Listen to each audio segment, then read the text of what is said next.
क्या आपने कभी सोचा है भगवान हमारे जीवन में किस रूप में आते हैं? आज की कहानी एक ऐसे इंसान की है जो भगवान से नाराज था और भगवान उसी की परीक्षा लेने आ गए। बहुत समय पहले एक शांत गांव था, सुंदरपुर, जहां लोग भगवान का नाम तो लेते थे, लेकिन समझते बहुत कम थे। इसी गांव में रहता था एक गरीब धोबी, माधव। दिन भर कपड़े धोता और रात को थक कर गिर जाता। माधव का शरीर मेहनत करता था, लेकिन मन में सवाल जलते रहते थे। वो आसमान की ओर देखकर कहता, भगवान, क्या आप सिर्फ अमीरों के हो? गरीबों के लिए आपके पास समय नहीं? गांव का मंदिर भरा रहता, लेकिन माधव कभी अंदर नहीं गया। उसे लगता था भगवान मेरी सुनते ही नहीं। एक दिन घोषणा हुई कि आज भगवान जगन्नाथ की कथा होगी। पूरा गांव उमड़ पड़ा। माधव ने हंसकर कहा, कथा से पेट नहीं भरता, और वो नदी की ओर चला गया।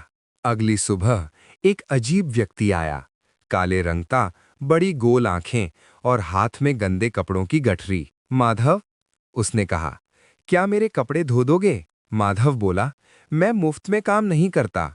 उसके शब्दों में दर्द भी था और अहंकार भी। वो व्यक्ति मुस्कुराया, ऐसी मुस्कान जो सिर्फ भगवान की हो सकती है। जैसे ही माधव में कपड़े उठाए, उसके हाथ कांपने लगे। कपड़े असामान्य रूप से भारी थे। ये कपड़े नहीं थे, ये लोगों के पाप, घमंड और दुख थे। वो व्यक्ति बोला, जो दूसरों की सेवा करता है वही मेरी सच्ची पूजा करता है। तुम ये मत सोचो कि तुम मंदिर के अंदर नहीं आते तो मुझे तुम्हारी परवाह नहीं है। मैं सब देखता हूँ, लेकिन सही फैसला सही समय पर करता हूँ। मेरी नज़र में अमीर और गरीब में कोई फर्क नहीं है। फर्क है तो बस समय का।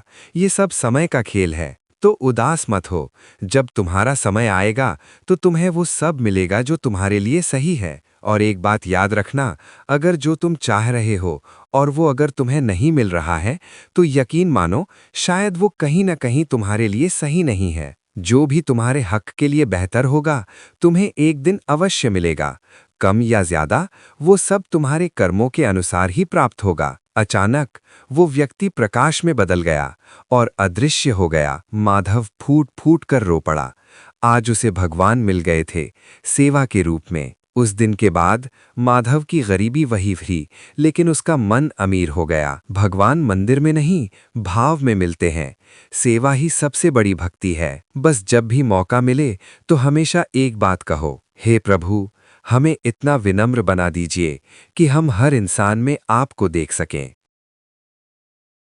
अब हमें आज्ञा दीजिए, आपके लिए ऐसी भगवान की नई नई लीला का गुणगान लाते रहेंगे, लेकिन उसके लिए आपको हमारे साथ जुड़े रहना पड़ेगा। अपना प्यार, आशीर्वाद और स्नेह और सहयोग हमेशा हमारे साथ बनाए रखिए। चैनल को सब्सक्राइब कर लीजिए। आपसे फिर मुलाकात होगी।